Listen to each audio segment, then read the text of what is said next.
Hello, ladies and gentlemen persons. It's another Incredible Hulk podcast. I'm Frank, your host, and I'm joined here by my other host, Graham. How's it going there, mate? I'm no host for the most, but good to be here, Frank. Good to see you. We are talking about the season 4 story, which is called Interview with the Hulk. Interesting title, because it isn't quite an interview with the Hulk, because he can't speak. It's more an interview with Dr. David Banner.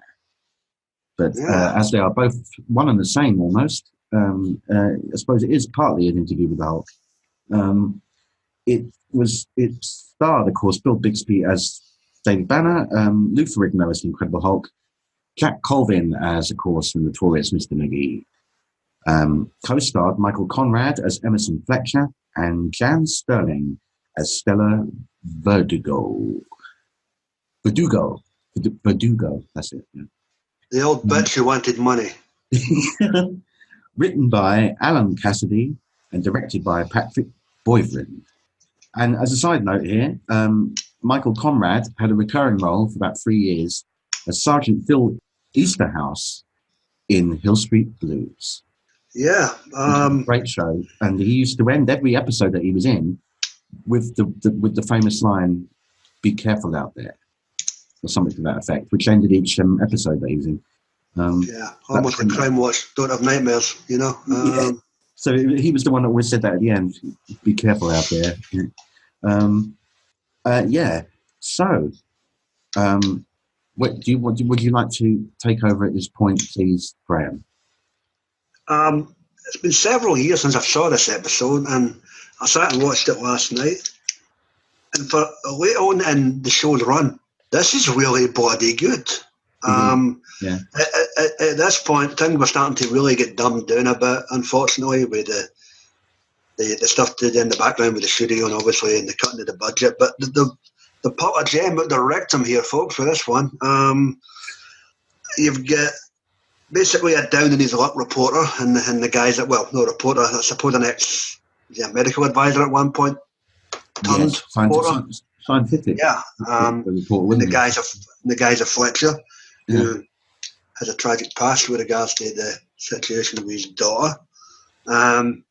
You've got Jack McGee, who, while still desperately searching to continue his search and his story for the Hulk, is getting told to go and interview some octuplets. Was it octuplets or quadruplets? Whatever it was. There was a bunch of kids being born on the West Coast anyway that his paper editor wanted them to chase. In the midst of all this, Fletcher's getting on their nerves and they feel as if he's been fobbed off on them. And he seizes the opportunity to maintain the identity of the notorious Mr. McGee and head to Atlanta to take up the mantle and try and find the Hulk. Was that first, of course, when he's with Jack in the office? He's like just aggravating Jack so much, isn't he? Being in there, he's like smoking in there, he's throwing him up the wall. Indeed. So why am I being saddled with this guy? You know. But as you say,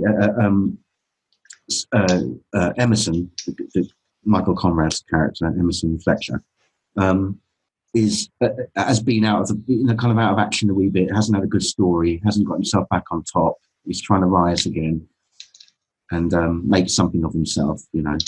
What I find interesting is, though, he received a phone call from that lying old bitch in the wardrobe. I'll just refer to her, old Stella Boudoir, whatever her name was. Verdugo. Verdugo, yeah. From Atlanta.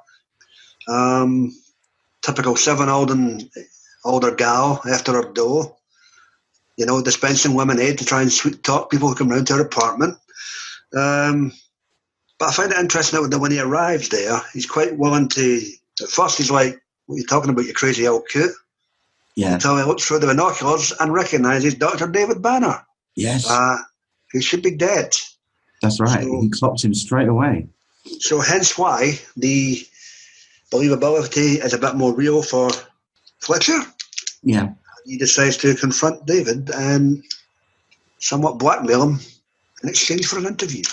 That's right. So that's where the Interview with the Hulk's title comes in, isn't it?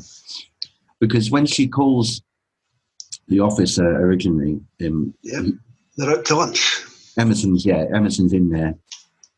answers the call. Then you know, and then he switches and poses as McGee. But a bit of I think later on he does admit to David that was a lie. You know, he does, yeah. When it gets more confessional, when they both open up a bit more, because they do open up a lot, and those bits are really good. We get on some nice touching moments there. There's not really much you can talk about in this episode because a great deal of it is spent on the couch like a psychiatrist office between the two of them. And there's not really a lot of action, but what I do find interesting is when the interview gets going and you get the various flashbacks, it's amazing how Fletcher's life somewhat symmetries David's life with regards to, you know, the second wife dying in his arms, the daughter dying in his arms, and it's like there's a lot of symmetry there, and hence where the empathy from both sides comes out. And I think why Fletcher in the end decided to, okay, I'll keep this to myself. Yeah, that's why he doesn't. He gets rid of the evidence and everything like that at the end. Well, he just casually puts him in his back pocket. I don't know what he does with him after that. He just walks away. You're like, okay. I know he actually. I know we're speeding forward a bit, but he actually unravels the tape. Oh, I must have missed that. I thought he just. There's a clip when the thing ended. I saw him getting into the rucksack, but I thought he just pocketed him in his back pocket. He put them before the Hulk out, or after. I think before, during the Hulk out, or whatever. Sticks him in his pocket when the gee's on the roof and there's all that going on. Trying to grab his gun. And when all that's finished and they come outside and they see the Hulk running off, behind him you see him briefly like unspooling the tape. I must have missed that. Okay, I saw him initially get into the rucksack and, you know, pocketing him in the back pocket. I must have missed that. He gets rid of the evidence basically. Yeah. So there's nothing left of it, and that's why he says when McGee says, "Come on, man, spent 2 days with this man."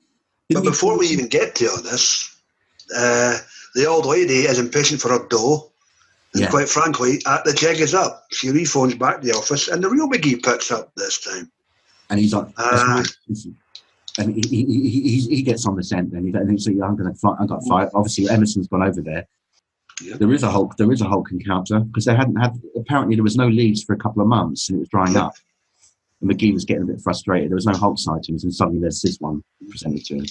You know, so he's eager to get out there. Yeah. So old fuddy duddy who give me my cash now, Boudoir, Dubawe, whatever the fuck. Badugo, I'm getting that right here. We're going to have a running gag with that. Badugo, yeah. How do you spell that? Stella Verdugo. Stella, yeah. Stanley around to beat her up. By the way, that was something when she, when the Hulk out, you know, when she witnessed it. She was explaining. Yeah, the nosy old bitch. How did she witness that for your balcony? You know, with the thing with these little binocular glasses things. You know, those little spec things. Yeah. Nosing over there and that. They're jumping around a bit here, but you can't help it in this episode because there's not really much in terms of, you know, a straight correlation in terms of action. Bad guy gets defeated in this one. There isn't a bad guy. It's just essentially, this is my confession. Can I get away in time? Yeah. There's no real bad guy in it because even Emerson's not really a bad guy. He told a bit of a fib to try and get the interview. McGee's just McGee. McGee. He's clear cut really because he's always got the same motive. He just wants to catch this creature, so he's not doing anything out of character. What I do think might have been a turning point here, though, is when he fell off the balcony and he gets saved. It could have been inadvertent, it could have been accidental, but he gets saved by the Hulk nevertheless. And the look he gave him as he put him down and walked away, you're like, well, maybe this big green thing's not so bad after all. Yeah, but what I loved was 10 minutes later. He's he's back on Fletcher's back. Right, what did he say to you? Come on, who was he? And at the end, I love the end-run joke when he's trying to get him to smoke all episodes, and he gets him to smoke right at the end. Yeah, that's like a running joke because he throws the cigarette away in frustration. Funny as hell, man. So he caught him a couple of times like that, didn't he? He said, "Have you got a match?" He's looking in his pockets and he goes, "Gotcha." Yeah. You know? But I mean, that's the bare bones of this episode, folks. There's not really much in terms of there's not really an antagonist. It's just you've got a down and out unfortunate soul, and the guy's a Fletcher with regards to his daughter and was it several fibrosis she had or something. Yes, which yes, was cystic at the fibrosis. time. Cystic fibrosis. And it basically parallels David Banner's life to a certain point. So you get those flashbacks that, again, like recall back to, like, you know, him, Banner trying to get his wife out of the car before he had the gamma, you know, ray and all that, when he was just a mere mortal and couldn't get her out. Second wife in the hurricane. And then going to, like, the Emerson, like, you know, not being able to save his daughter and all that stuff, putting her in for this new treatment, which just didn't work, and slipping away in his arms and stuff like that. So he's just racked with kind of guilt, and he's had that to live with. Like, David's got this problem he has to live with, and I think they both kind of got a therapy from it, kind of therapy session, because they probably never really, as David says, I never really opened up this much to someone before, and he got really emotional about it. That was a really nice scene, that. You know, I want to thank you, he says. 40 minutes, folks. It's not that long an episode, so it might be your cup of tea if you want to check it out. 40 odd minutes, yeah. So basically, she sees, I mean, she doesn't just see we don't see it on screen, but it alludes to the fact that I think by the end of it, though, you can pass it off as the ramblings of a crazy old coot wanting to earn a quick buck. Yeah. That's why it's dismissed so easily. She looked like to me like she was like an old spinster or something like that. That was out for a few quid. An Atlantean Miss Havison. There you go. Yeah, it's a bit like that. Yeah. I mean, minus the wedding dress. I mean, he's out of time as well. Have you seen her walking down like the street, like looks like the Bronx or something, outside the apartment place, and she's walking along with a little umbrella. If you tried that in the Bronx, it'd probably kick your ass. So she's supposed to be Atlanta. You know. It's a bit like I'm a lady from Little Britain, or something, dressed like that with the little, you know, the little twirly umbrella and everything. It's like she's so out of place. Over the rooftop, step in time. Yeah, like a Mary Poppins type character. Yeah, in this rough neighbourhood. So I think she could probably just leave her alone, because she's kind of like an eccentric, really, isn't she? Yeah, she was just dismissed at the end. Can't we make it a partial reward? No, he never got the thing, you crazy old bat. Yeah. So she witnesses the Hulk out, but not just. But she's the only one. So not just like you know, Banner disappearing and then the Hulk appears. She actually sees the whole bloody thing, from man to beast. So what surprises me is, thankfully, she didn't overhear when Emerson was looking through her binoculars, and he says, "My God, that's Dr. David Banner." It looks like she didn't hear that, because if she had, she would have told the whole thing to McGee. Did he say that, or did they say that into himself, as in his mind? We never saw his lips move. We just saw him looking through the binoculars. So, you know. Because had she got a picture of Banner or anything like that, that would have been it. You know, she could have given that to McGee and gone, "That's the guy I saw that turned into the Hulk." Oh, right. That would have the whole. Sorry, Bill. You've still got a date with that god awful ending with your helicopter. Yeah. I can survive all this, but one fall for a helicopter is going to kill me off. And then I get too sick to come back and resolve the situation. Fuck. They shot these movies back to back, son. Yeah. I really like this story, actually. I mean, again, it was like one of, you know, similar to that one we did about Death Mask. You know, it was just like maybe a two-hander. Yeah, very therapeutic. Oh yeah, the cop. Yeah. So most of the scenes were just with two people talking. Yeah. And you got, well, you didn't get a lot of flashbacks in the Death Mask one, but you only had a cast of 6 in this, really. Yeah, very few. You know, once they move out of the McGee's boss, the old bitch. There's only 4 of them, really, at that point, you know. Yeah. Mostly just David and Emerson. Good part, though, by Michael Conrad. Good showing. Yeah, he was good. He was really good in it, really solid in it, I thought. Yeah, a good actor, you know. As you say, the parallels were really good. I like the way they were paralleling both their kind of like sad part of their lives and stuff. Well, what also you got with the parallel was more to the backstory as well for the character. So, in case you hadn't read up in it or seen it, or you know, things like that. So. Sometimes they gloss over that, you know, because due to time or whatever, they don't give a supporting character too much backstory. You know, often. I was referring to David, but if you want to go back to Conrad, but it's a fair bit with Emerson as well. But you know, he gets quite a chunk of it. As I say, it's really nice to see the two characters sort of being. I think it was important to show why at the end of the story it wasn't going to give them up. You know that their lives had so much parallels and similarities. It's like, nah, I can't write them out here. I went through the same type of thing, only under different circumstances. So there you go. So yeah, McGee gets there, doesn't he? And then just a bit of, that's when we get a bit of action. What's interesting, like, you say action, it's scaring the shit out of a camera guy and demolishing a stairwell on a building. It's not that way. Yeah, but I mean the build up to the bit where I thought that would be the bit like the trust has been broken, shattered, because then he admits. Oh yeah, he comes back after trying to make the phone call, and then he admits he's working for the register, and that's like, oh shit. Yeah, I've been duped here. Yeah. And you can't. The news crew are out there, so you couldn't get out that way. McGee's trying to get through the door, shining star with an axe. Here's Jackie. Here's McGee, and there's a really funny bit. He managed to throw a light-hearted moment in there, because while he was getting wielding the axe, she starts over. She's supposed to be calling the police. She goes, "Mr. McGee, have you got a dime you could spend?" Yeah, pass off crazy old Spencer. But what I did was just after that was the Hulk shot on the stairwell, and the camera guy is shooting him, and he jumps down. And the camera guy, there's like a delayed reaction, and he's still recording. And about 10 seconds later, and then off goes the camera guy. He falls backwards. Oh man! Right in front of you, son. Yeah. You think you got the best coverage ever there? Full image of him. Yeah. I don't know whether the camera broke when he fell back or not. It probably did. No evidence again. Yeah. But that was a funny little moment there. It's maybe a character-driven piece, this one, folks. There's no protagonist. It's just it's one of those exceptions. Building blocks.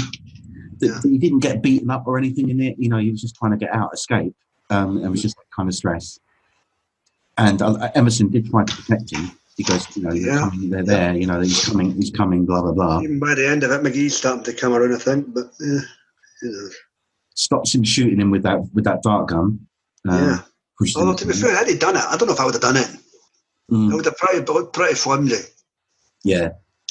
The only thing I had a problem with was the Hulk out, because he's endured more cuts and pain than that before to cause a Hulk out. He's wrapped his hand in bandage to smash the window.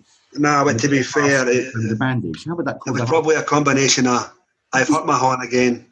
I've re-hurt it. This guy's duped me to sit down and talk about all this stuff, this interview.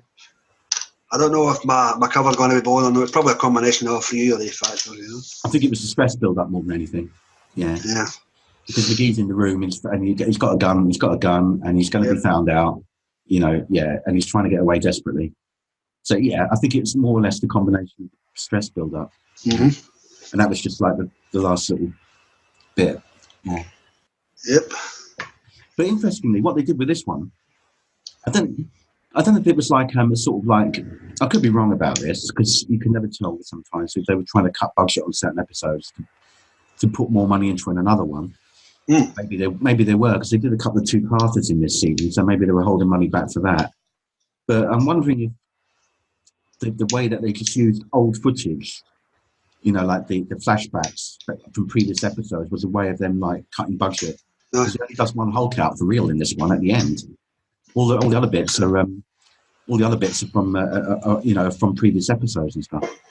That could be. Do you think that might be the case, Graham? I don't know.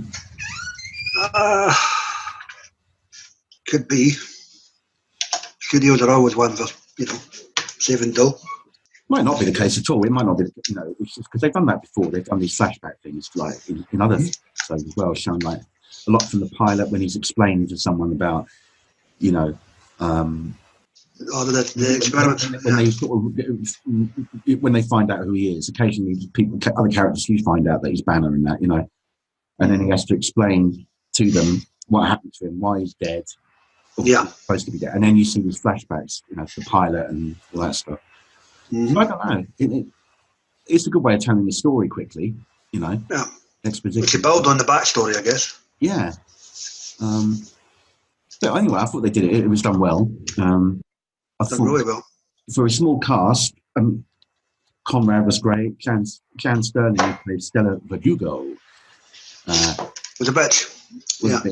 Just a money grabber, and Batty as a box of frogs. But it served the purpose. She got them there, kind of thing. Was the old part? Yeah. Yeah. And McGee was all right as usual, and I like the character of Mark. His boss. They always bounce off each other pretty good.